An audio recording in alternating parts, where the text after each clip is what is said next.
Hello, everybody, and welcome to one of our Success Leaves Clues interviews, which I am delighted to say that I have Mr. Neill here from YouMove. How are you, sir? Very good, Simon. Thank you very much indeed. Yes. Good stuff. Great to have you on. I'm really delighted to understand a little bit more. And I think what we're going to do today is just understand, as I said, what makes you tick, as an individual, how you see business within the industry. That phrase, obviously, success leaves clues, is a common phrase out there. And I think one of the things we're really trying to understand across many different sort of types of agency in the business is, first of all, I suppose, what does success mean to you, Nick? And we're going to come back and we're going to look at you, go back over your history. But for you as an individual and everything else on that basis, what does success mean to you in an estate agency? Okay, so in estate agency, for us, absolutely, and for me personally, it points to my background as well, which is why there is a nice fit between my journey and YouMove's journey as well. It absolutely is around the customer. So customer outcomes, customer satisfaction, that is the key measure by which we hold ourselves accountable. And because there's absolutely no point having short-term success if your customers aren't happy with your service, because it is like a firework. You might enjoy some great success in the short term, but it doesn't last. So for any organization, if you look at those organizations around the world that have done exceptionally well and continue to do well, and they weather the storms of time, Disney, Toyota, these big names, they all have customers at the very, very heart of what they do. And short-term profitability, short-term actions don't come into play. You have to have an absolute focus on delivering what the customer needs, expects and wants, and making sure you hold yourself accountable to that. I think that's really interesting. Both of those companies there, I happen to know, are massive aficionados, obviously, of Net Promoter Score, and you're more than aware of that. And that phrase comes up time and time again in that fantastic book, doesn't it? The important question or whatever it was, which is, you can have bad profits and good profits. You can do that. You can be extremely profitable and make that work for a short period of time. But it's not sustainable, is it? Whereas if you will, doing it sounds like the obvious thing. Listen to what your customer, understand, empathize what your customer does. Those are the good long-term profits that those companies have obviously nailed down time and time again, haven't they? Yeah, absolutely. And I came up with something in my own head. I probably read it somewhere, but I claimed it as my own. And it's this concept of sales through service, and it's a policy I've followed in my own work life for many, many years, is that you can build sustainable revenue growth through selling additional products and tools to your customers on the back of a fantastic service delivery. Because that then engenders trust, it builds that trust relationship, and you then don't really have to work hard at selling, because you become an advisor and a recommender of things that are going to help your customer improve their lots and aid their business or their personal transaction in estate agency. It's about getting to the next home and all this kind of stuff.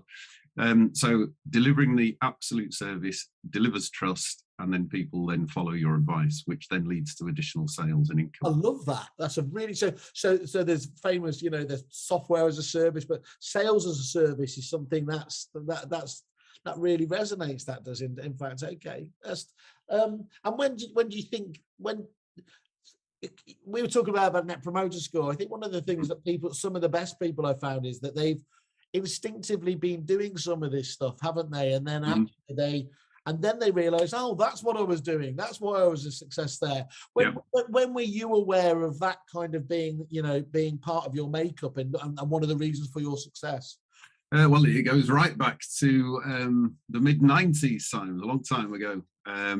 So I worked for a company called First Direct, which was the first non-branch-based bank in the UK, and they opened their doors on Sunday, the 1st of October, 1989. So going way back, I joined them in 94. And they basically didn't employ anyone from the banking sector.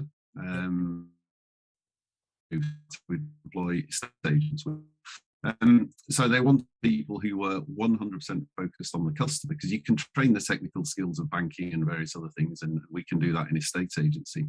And it brings a new culture, it brings a new way of thinking about how do you actually interact with customers. And we were very much of the view that, as a business at First Rate, we had to sell other products and services to our customers, but it was secondary to absolute focus on service delivery. So consequently, comes back to the kind of NPS sort of language, the general recommending rate for a customer of their high street bank was in the kind of 20s to 40s range of that many percent of customers would recommend their bank.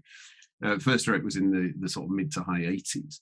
So fundamentally different in terms of customer engagement. And I've taken that really what I've learned in terms of my customer service foundations really from First Direct into lots of other organizations that I've worked for.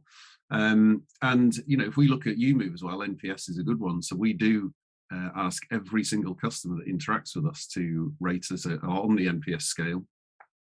And we have an NPS rating in the mid 40s, which for an estate agency is phenomenally good. It really is, isn't it? I mean,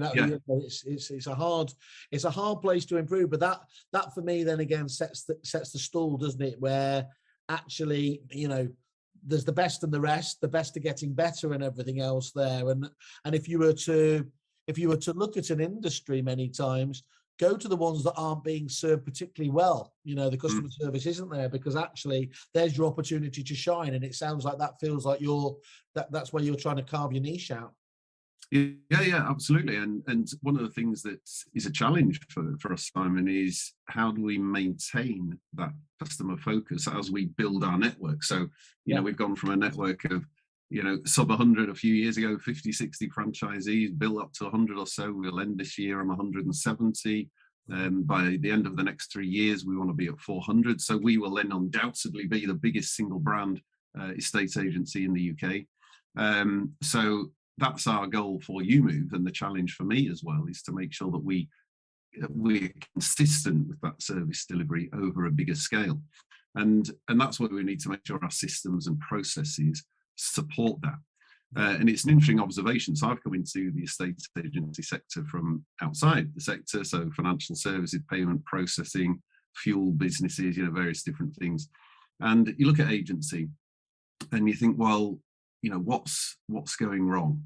And it's a case of process, because when I talk to estate agents, people who've worked in agency, they may be thinking of buying a YouMove franchise, whatever it is, they might be working for an agency that doesn't actually score particularly highly in their customer service ratings. But all the individuals within that business are highly focused on the customer. Yeah. And this is where agents have a little bit of a misunderstanding about what they do and who they are and how they're presented. And it's the processes and the systems that those agencies have which stop people from delivering great service. And that's a shame, because very often when things go wrong, it isn't about the person, it's about the system or the process.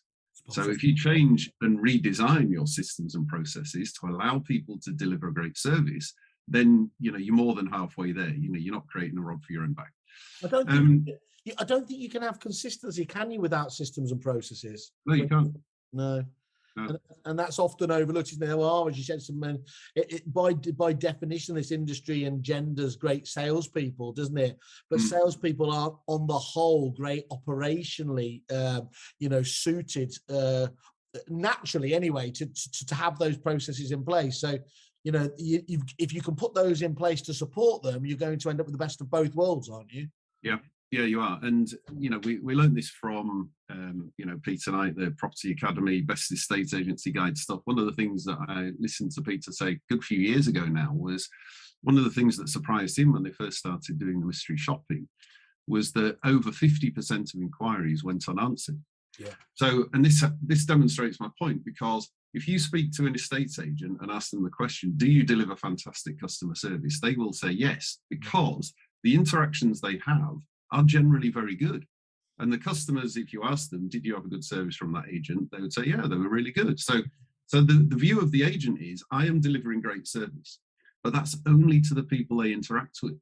What it doesn't take into account. What they value, isn't it? Yeah. So all the other people who've inquired but got no attention are not getting great service at all. You absolutely hit one of the biggest bugbears I hear, and you hear it all the time. Almost every agent talk about, they're tire kickers. Well, do you know what? They're definitely going to be tire kickers if you don't respond to them.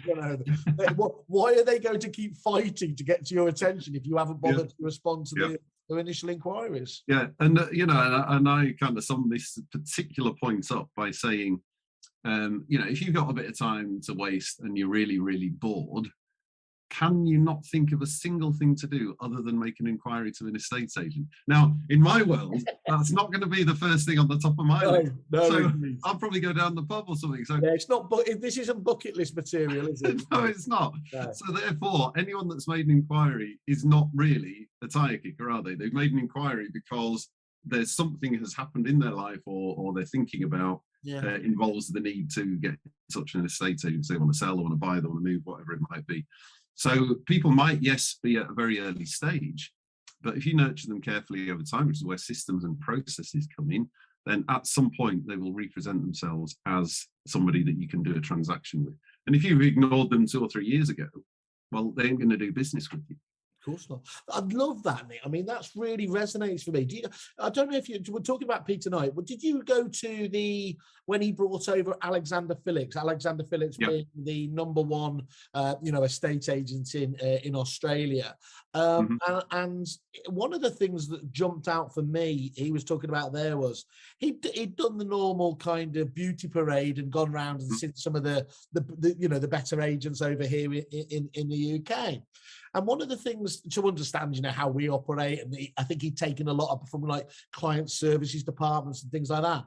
The thing he couldn't understand though was that the just on an operational point of view is that portal leads were treated with absolute disdain, and he made the point that quite opposed to well, we're just going to ignore all those ones there. Every single one was put into their database, as he would have said back then, and they were nurtured, whether that was for today or tomorrow, because what he realized was that agents are so good at, doing the rock and roll sort of market appraisal when they've got the portal lead through. I want to sell now. Go into game mode, but you've built no trust, no brand recognition, have you there?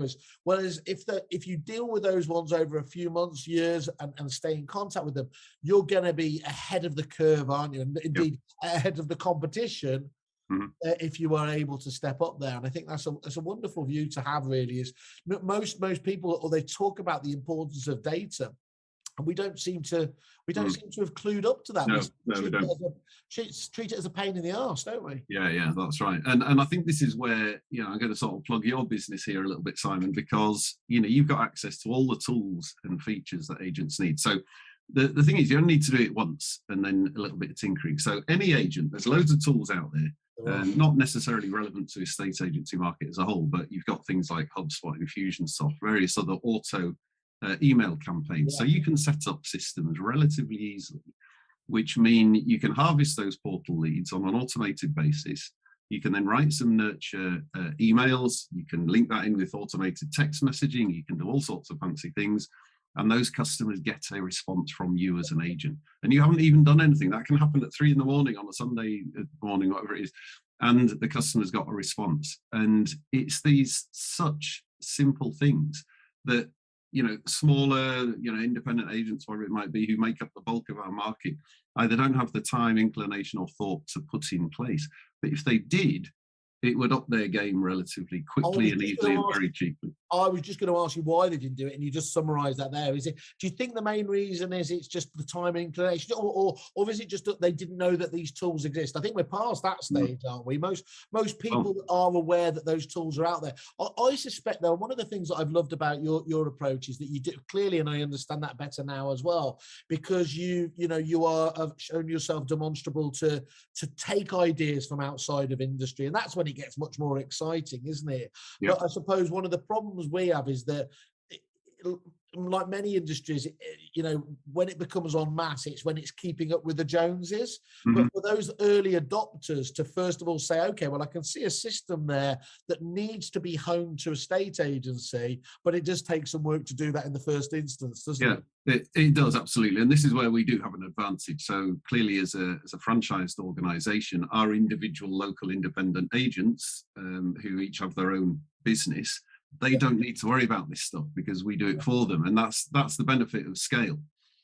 So those bigger corporate organizations have got teams of people in marketing and IT and various things who've got the time and space to go away and develop how you deploy and implement these things, which is why, I come back to the small independents, can talk to somebody like yourself and get some guidance and help with it, because they won't have those resources to do it for them. And quite honestly, one of the biggest mistakes independent business owners make, whether you're a plumber or an electrician or an estate agent, is trying to do everything for themselves when you're not going to get the best outcome. So go and talk to people who know about the sort of thing that you're interested in.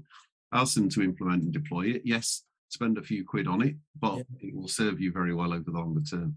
Well, thank you very much for that plug anyway. Genuinely, that was really kind. It wasn't intended, but I think the most important thing is understanding what is possible there, and then understanding those companies that can help and facilitate. Yep. So you can do it every stage, can't you? You said you're lucky enough, you've got of a size of scale that you can do this stuff, and you can do it in a very, very individualistic manner. But there are companies out there that will allow you to outsource this. And yes, it's a bit more out of the box, but the important thing is to be doing it. It's that old phrase, isn't it? Stop being, was it perfect getting in the way of better? Yeah. Well, that's right. Yeah. So many people go for that. We're waiting for this holy grail solution, and it's just like, make baby steps and you'll be amazed at what difference that makes just from day to day. Yeah, small incremental change is absolutely the way to go, because you can test and learn, and sometimes things aren't going to work, and that's why we do lots of things that don't work, and that's good. So now we know for sure, as opposed to just thinking we know, which is a big difference. And I've read many times criticism of UMove and so on about employing people from outside of the industry, and these people don't know what estate agency is. And I thank God we've taken those people on who don't know what estate agency is, because I do not want to kind of sort of be really harsh here about fall down to the level of substandard service. Yeah. We've got a different aspiration, and people from outside of the sector understand what customer service can mean in other sectors. Yeah. So they bring that higher level of expectation, and then we teach them how to be good estate agents. And whilst if we're talking about recruitment, estate agents who we bring into UMove tend to start more quickly and get success more quickly over a short period of time, 6-9 months. You can't tell the difference between them. So I think this is the other thing that existing agents need to think about, is who are they hiring and from where? Because just being a time-served agent is not the reason to hire somebody, because they could be full of so many bad habits. And this goes right back to the first direct theme. They would not hire bankers because they didn't want the mindset of a banker getting in the way of great service. I was just going to say to you, very different businesses, but actually a massive similarity you have is with a company such as Foxtons, who famously, don't go and get other agents on the whole, do they? Because they don't want to have people with, as you said there, pre-formulated ideas and everything else. They want to bring them up in the culture of the business. As I said, you two have very different cultures. Yep. But there's the same basis there. And another company I know we both love, Moneypenny as well, who they give their team members cards, don't they? Essentially recruitment cards, so that if they spot somebody, whether that's a barista in a coffee shop or somebody there who has what they think is that, is that special secret source of customer service, they can give them that and say, look, if you ever obviously want to talk to us, we'd love to do that. I think that's such a wonderful thing to be able to impress upon them. And it's that classic one, isn't it? Is hire for attitude, train for skill, which is is an overused phrase there. But those companies that show themselves at the forefront genuinely practice that, don't they? Absolutely, they do. Yeah, very much so. And the attitude is so key, because people are absolutely capable of, really flourishing in the role if you give them the right framework to work within and the right objectives, and allow them to use their skills and their attitudes. And the knowledge piece you can plug in any organization, it doesn't really matter. So having the right people who match the culture of your organization, have the right focus on the customer, is the most important thing. Everything else you can train to. So another reason that obviously that I have you on the show so often is that I am a shameless, as you know, award whore.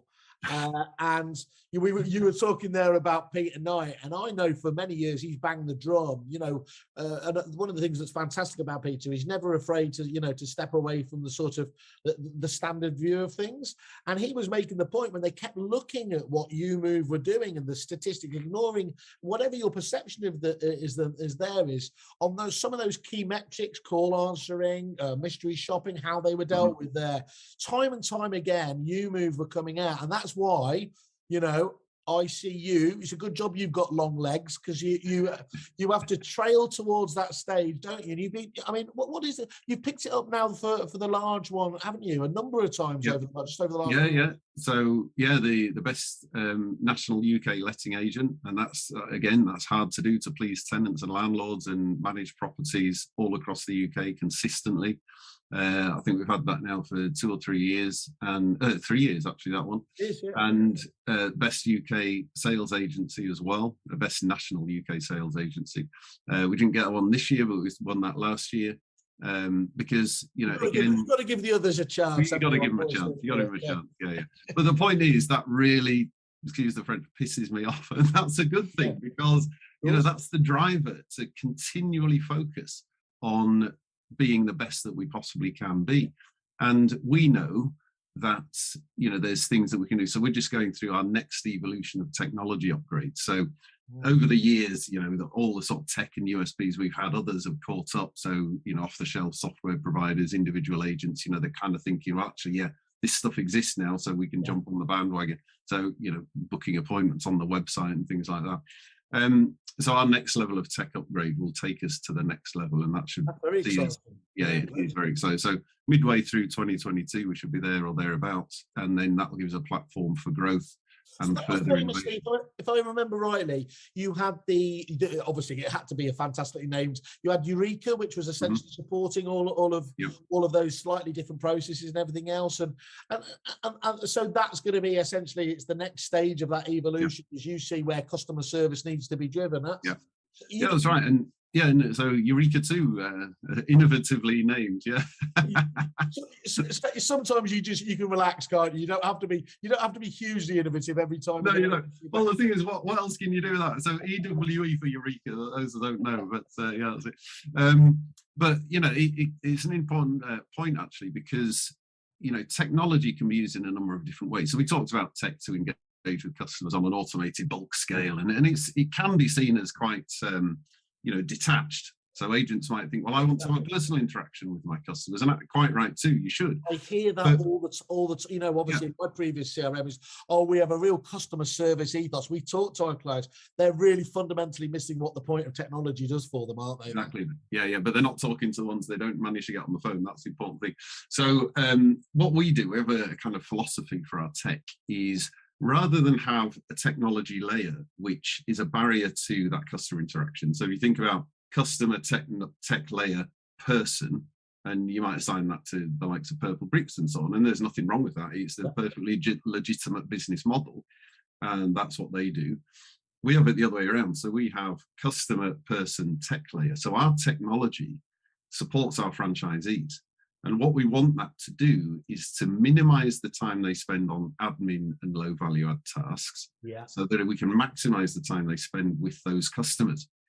So those customers have, been nurtured on an automated basis and all that sort of stuff. So we've been in touch with them, and all those automated nurtures appear to come from the individual local agent. It's not a centralized thing. So it's very, very personal. And then when the customer's ready to make the move, we haven't just suddenly turned up, like you talked about earlier. So we've been talking to that customer on a personal basis, although the franchisee wasn't having to do any work on that at all. We do it for them. And then they spend their time sitting on sofas, signing up business, because that helps them grow their revenue and their business. That's what it's all about. And our tech takes all of the noise and time away from things that don't add a lot of value. Absolutely love that. So I'm hearing in my ear again the likes of Peter Knight and other gurus. Essentially, what that's enabling you to do is let the tech do the heavy lifting and let the teams, the people, do the most dollar productive activities. That's absolutely nail on the head, isn't it? So I love that. How much do you think you are helped? And I mean, obviously one supporting the other, but you mentioned there as well is that because you've got so that you're, it's much more of an individualistic nature. How much is that helped by the fact that, the people are real people and that technology promotes them as well out there? Do you think that gives you that that advantage over some of the more traditional based, who are still pushing brand over individual? Absolutely, 100%. So, people talk about YouMove and the marketing, and they say, "Oh, I don't like the green sheep. I don't want to work for a company that markets a green sheep," and all that sort of stuff. But they're missing the point. Absolutely missing the point. So the green sheep helps us get that customer's attention. So we've got a whole load of marketing that we deploy for our franchisees, which gets the customer's attention to the YouMove brand and the YouMove proposition and all that sort of stuff. But from that point onwards, it's not about the green sheep, it's about the individual. So it's about that local franchisee. So we want to build a connection between, let's say Russell Burrington in Devon and the customer who wants to sell in Devon. And absolutely the relationship will be between those two people on a one-to-one basis. YouMove, the sheep and all that subsides away into the background at that point because it's not needed anymore. So it's very much about the individual in their local town being the person who customers can connect with. So this then plays back to our business model, our structure. So if you take a normal high street estate agent, you might have 100 properties on the books, maybe not today because stock's in short supply, but let's say normally that might be the case.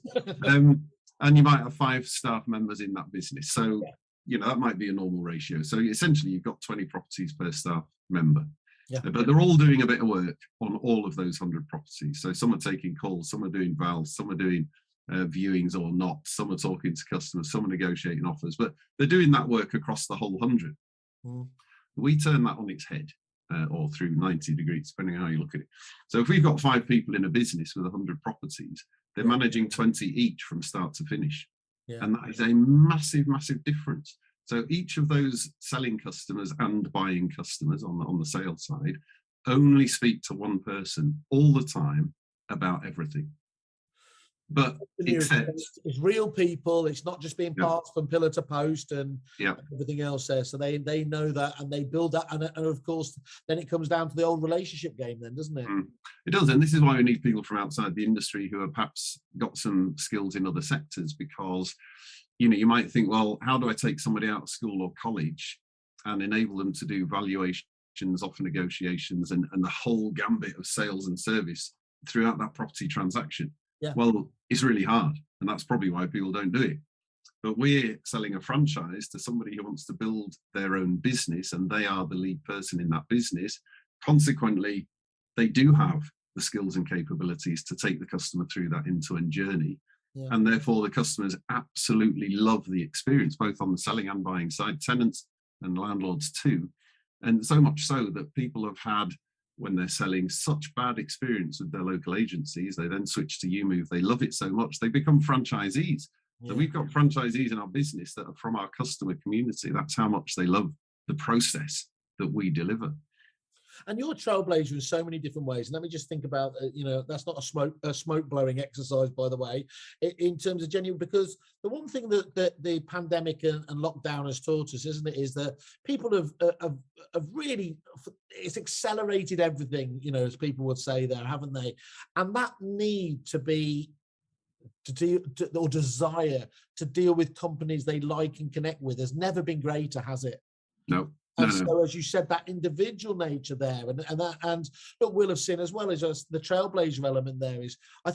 Do you feel like you've enabled the other businesses? Of course, we see now the likes of the EXPs, we see the likes of Keller Williams, of course, who are doubling down as well, aren't they? But I don't think they could have done that really without you kind of setting the stall there, could they?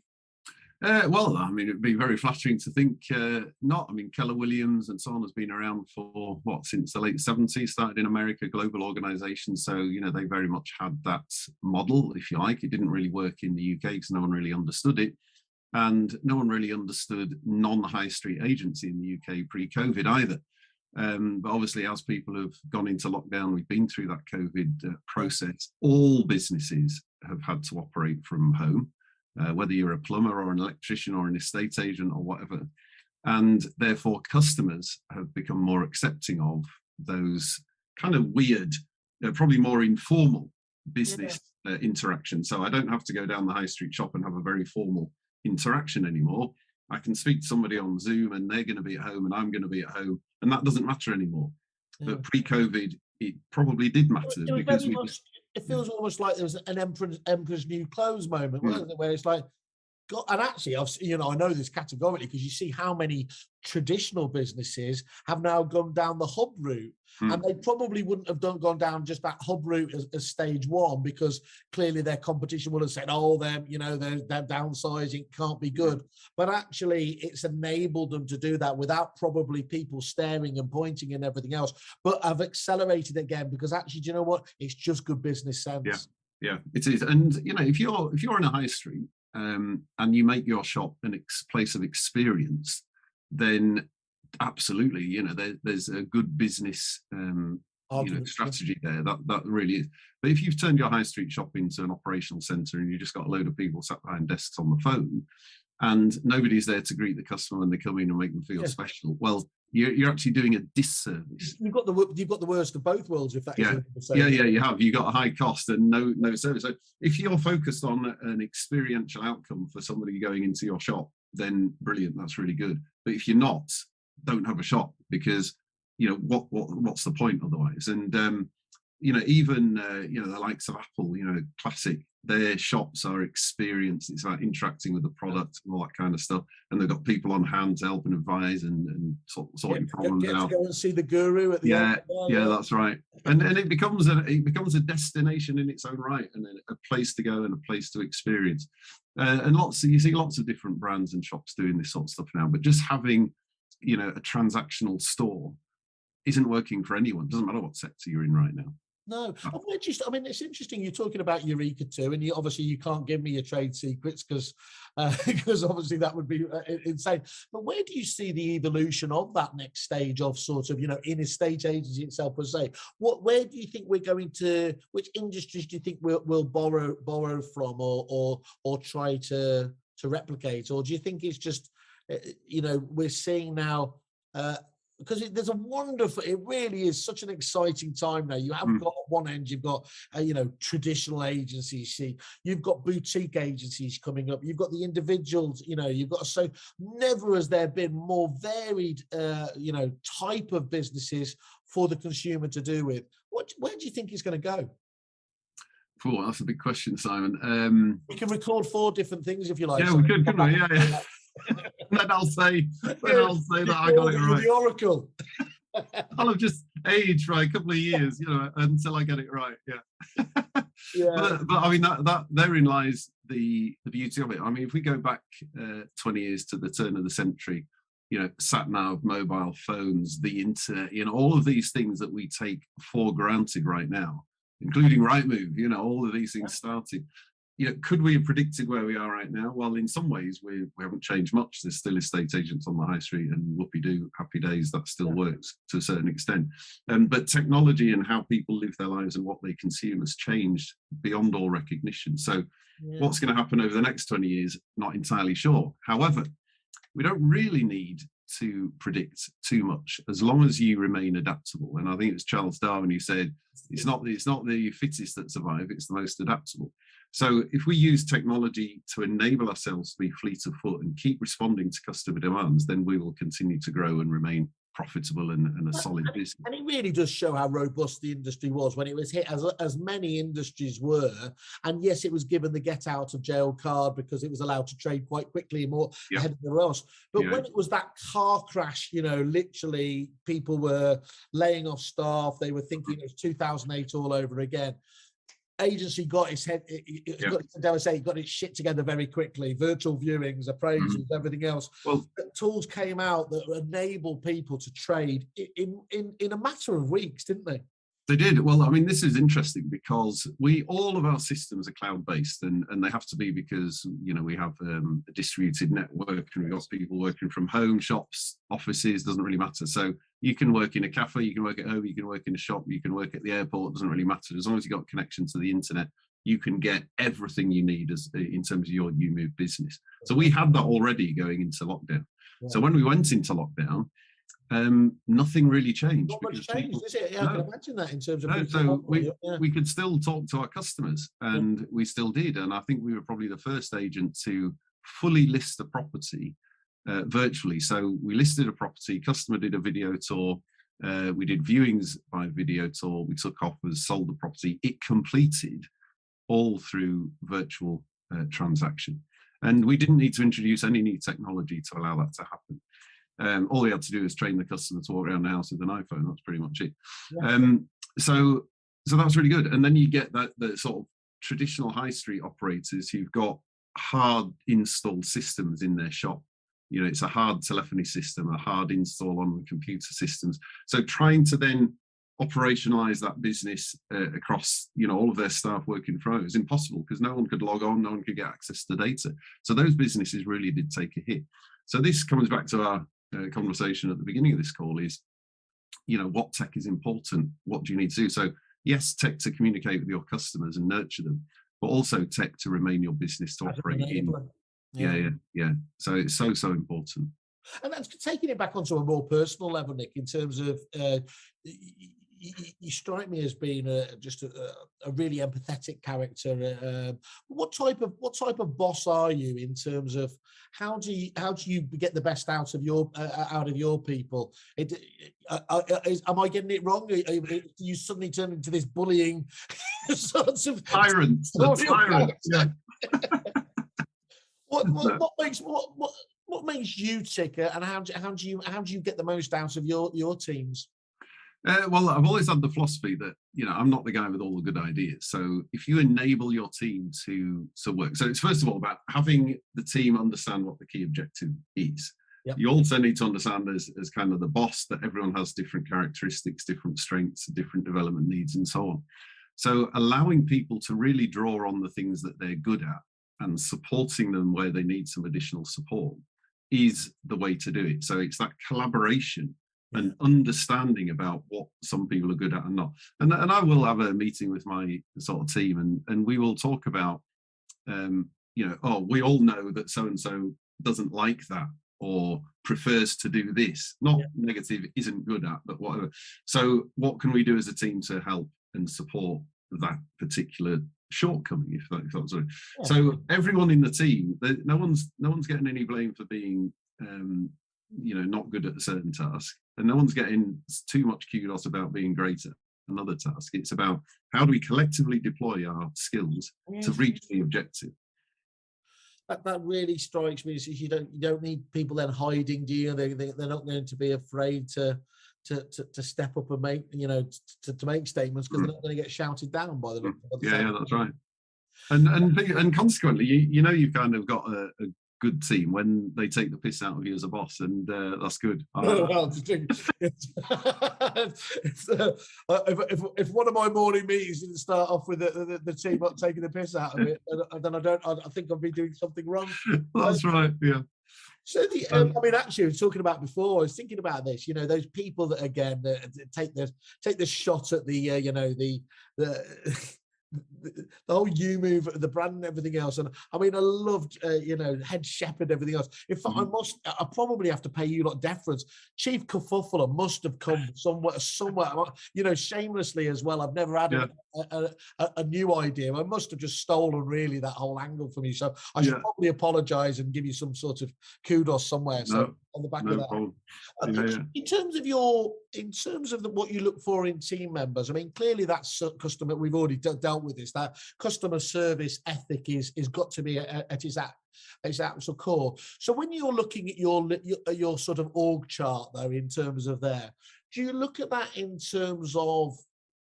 How do you look at it? Do you look in terms of the type of personality you're there, or do you still look at it from a very traditional point of view? Is, you know, we need an ops manager or something else? How do you put the square pegs into round holes, or vice versa? Well, actually, we probably don't try and force square pegs into round holes. So my IT guy, Andy, you know, absolutely brilliant technical person, what he doesn't know about IT, is not worth knowing. So we're really delighted to have him on the team in terms of helping us in our next stage of tech development. That's really, really good. But he wouldn't regard himself as, a people person, but actually, as Andy's been working with us for a few years now, he's become much more of a people person, because that's the organization that we have. And so much so, when he's interviewing for a new staff member, he said, I think they're good technically, but I'm not sure they'll fit with the culture. So I have an interview with an IT person, not because I understand IT particularly, but to make sure they are a good culture fit, because that trumps pretty much everything else. So if they're not going to fit within the team, it's not going to work. And it's really quite interesting. You get somebody from a highly binary technical perspective recognizing the value and the importance of the team culture that we have. And that's not only... IT always gets put by itself, isn't it? They're different creatures. I mean, famously, the IT crowd, they were at the very basement, weren't they? That's right. The business sort of, no one ever went down there to yeah, that's right. But they're an integral part of the team. So we've talked a lot about tech. So, our marketing guys and our ops guys say, we need tech to do this, to do that, to automate, to do whatever. And, it's fantastic. I mean, to give you an idea about how this works, we manage in UMove 3,000 rental properties, and we do all of the rent collection. We do all of the statementing, all of the client accounting, all of the deposit management, you name it, we do everything. And we do that with about 2.5 FTE. And when I talk to external companies who say that they can do it better for us, they're talking about 10 to 15 FTE to do the level of work we do with 2.5. And it's because we've got the systems and the processes. I mean, these are the metrics you just can't disagree with, can you? In terms of when we're getting back down to the essentials and everything else. Yeah, that's fascinating. And how do you develop your team members? Is there a strong? Do you essentially let them self-develop themselves, or do you still think that there's a strong part for UMove to help bring people on? What does the training and development look like in your mind? Yeah, and it's very much individual. So coming back to the recruitment thing, so what kind of people are we looking for? So firstly, it's people that fit with the culture, but secondly, it's people that want to work in a growth organization, because that's quite a different feeling to working in a static organization.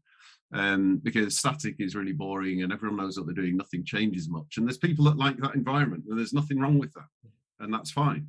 I'd probably suggest to go... Horses for courses. Exactly, yeah. Suggest to go and work for the council. But anyway, and then you've got people that need to work in a change environment. And some people don't like change, some people absolutely relish change. So people have got to be willing and able to adapt very, very quickly to our changing organisation, the demands that our franchisees place on us for additional support, new ideas, all these kinds of things. And, we don't want to be saying, well, we can't do that because we've always done it like this. That's a phrase you never, ever hear within our organisation. And so it's finding people that are able to adapt and change.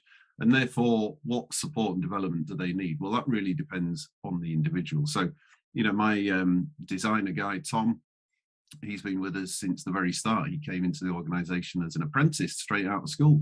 And a lot of the graphics and images that you'll see on social media and leaflets and all that, he designs, and he's self-taught. It's absolutely fantastic. So really, really good job.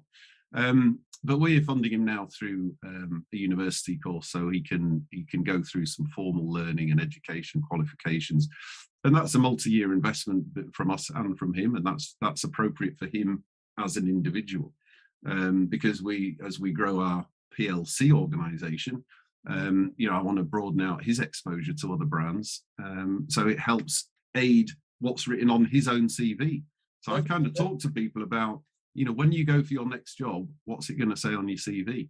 Yeah. And that's the conversation which drives out development, because I don't want them going to their next job with a bland, boring CV with nothing to say. So that helps me get value from them today and over the next few years. And it also says that I'm happy to help them develop as an individual, because if they get to a stage where there isn't a job opportunity within our PLC business for them, I don't want them going stale. That's not good for me, it's not good for them. So I'm quite happy for them to go somewhere else. See, you're so much more forward thinking than me. They're dead to me once they. I'm very old school on that. Yeah. Well, the thing is, I want to say a phrase that says, well, if you train your staff to be superstars, they all leave. Yeah. But then the reverse of that is if you don't, they all stay. Yes, exactly. Yeah, that's exactly right. Okay, I mean, just so one of the things that I understood as well from I think I got this. I didn't make this up. With Eureka in the early days, you really, again, you guys were ahead of the curve in, look, you still do the portals and everything else, but you've seen the advantage of social media, haven't you, way before I think it started to resonate. So I work with Paul Long, who I think is absolutely fantastic now. But my understanding of Eureka, didn't your franchisees have the ability to essentially tweak how much they wanted to spend on social to maximize the kind of adverts and things like that? Did I make that up, or is that? No, you're absolutely right. So we have what we call the lean green marketing machine. There we go. Beautiful. Yeah. No. And when you buy a franchise, you're buying a franchise for known processes, systems, all that kind of stuff. So yes, we talked about the tech. Yes, we talked about the product and the service proposition, and all of those things are kind of out the box. That's what the franchise is. But also, it includes a marketing know-how. So the lean green marketing machine says, this is what we know works. So deploy these things in this way and at this level of spend, and you will generate leads, which are then nurtured and automatically qualified, and you'll jump into phone calls and all that stuff with those leads as well. That nurtures them through the conversion pipeline until they become customers, and that's where you generate revenue and so on and so on. So it's just that kind of sausage machine of stuff. And the lean green marketing machine is part of it. And within that, of course, there are local variations. So people might skew further towards social. And actually, this points right back to the issue we talked about before. The local business is fronted by the local business owner, the franchisee, not the green sheep. And if they're very, very heavily skewed towards social, and the likes, if you look at You Move Leighton Buzzard, or You Move Long Eaton and Nottingham, and You Move Oakham, Market Harborough, these guys spring to mind. They're very, very social focused. So they will put more of their budget to social because that's where they are. And that's where their customers are. What's wonderful there is it doesn't have to be a one size fits all. That again would work well. So people, they get themselves, they understand their local marketplace, what works best, and they can double down on that if they need to. That's right. And if they're not into social, so let's say some of our older members of our community are maybe not so focused on social by their own admission as well. Well, that's fine. They don't need to invest too much money in social. They can put their money towards PPC, more traditional kind of styles of marketing as well. But it all points back to feeding people through the youmove.com website, which is optimized to convert online valuations, which then lead through to valuations and so on. So it doesn't really matter where we harvest those leads from.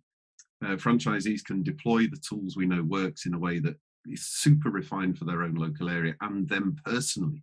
That's the key thing. And then that drives leads into the business. Fascinating. Good. Well, I'm glad sometimes I make things up in my head, and there's these whaley whispers actually take on a local road, but I'm glad that was based in reality for once. That's great. So, I mean, in terms of the success leads clues, it's fantastic listening to you in terms of what makes you different there. Where do you take your inspiration from? So, for example, are there particular books that have been a game changer for you that you've sort of based your philosophy around, or has it been around people? Where does your inspiration come from? That's a very big question. So, books. There's lots of books that I have read around business, and I do a lot of audio books more now because, is that down to attention span like myself? Well, it's the commute. If you're driving an hour each way, you might as well listen to an audio book. They genuinely are fantastic, aren't they? I mean, things like Audible and that, buying into that. And what does Tom Panos calls it? It's the university in your car, then, isn't it? And it's really it is. So absolutely. And there's good books. I mean, I encourage my kids to read Rich Dad Poor Dad because that's really good, and that tells people about how to actually manage money and invest, and it's very relevant to franchisees as well. And there's a book that I encourage new franchisees to look at. It's very similar. It's more like a pamphlet than a book, but it's a book, and it's called The Dip.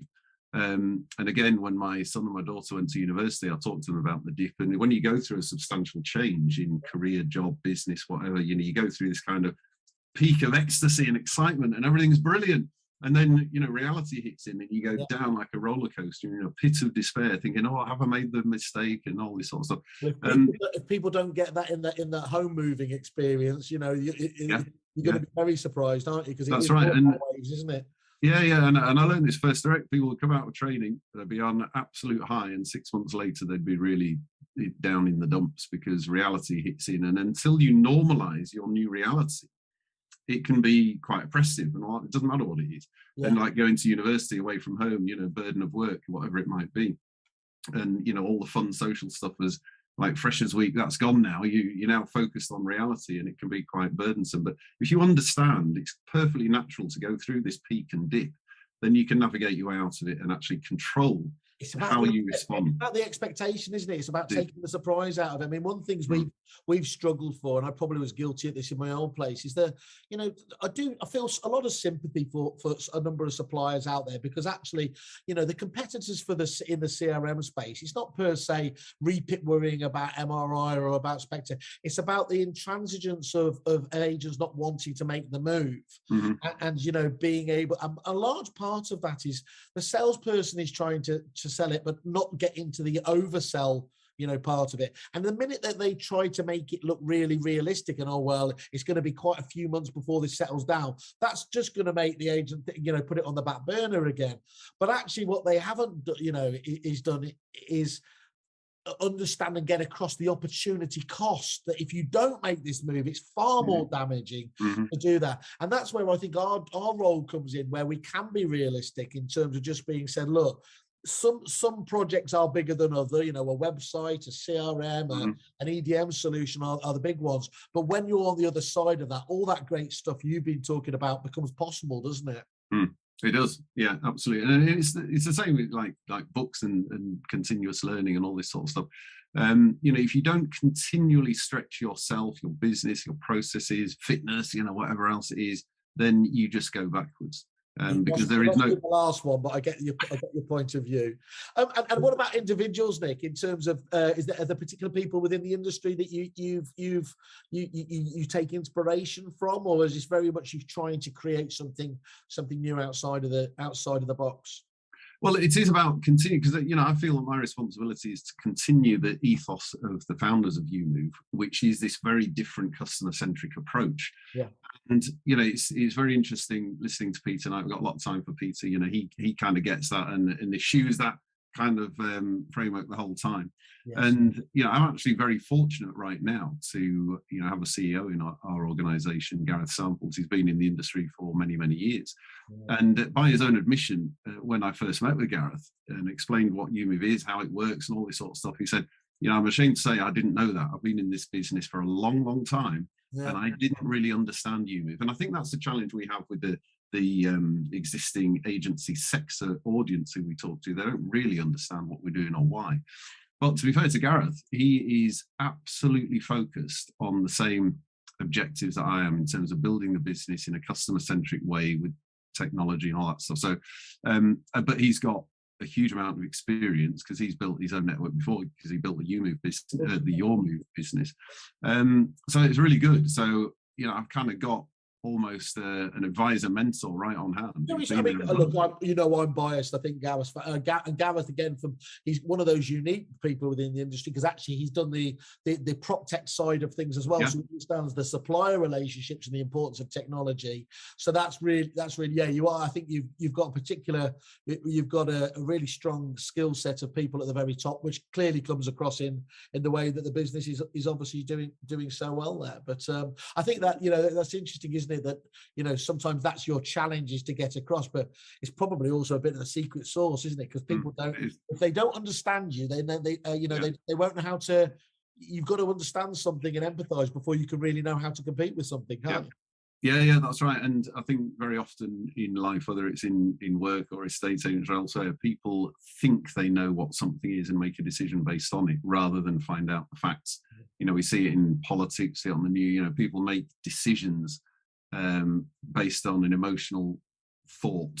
Yes. Brexit's a classic example of that on a huge scale. Is people think, well, I think I know everything I need to know about my Brexit choice, so I'm going to vote Remain or Leave. Doesn't really matter. Yeah, but let's face it, nobody knew on either side what the real detail was. But yet people are very willing and believe firmly that they know enough to make the right decision. And so that's on a huge scale. In agency space, people think they know what YouMove is, but actually they don't.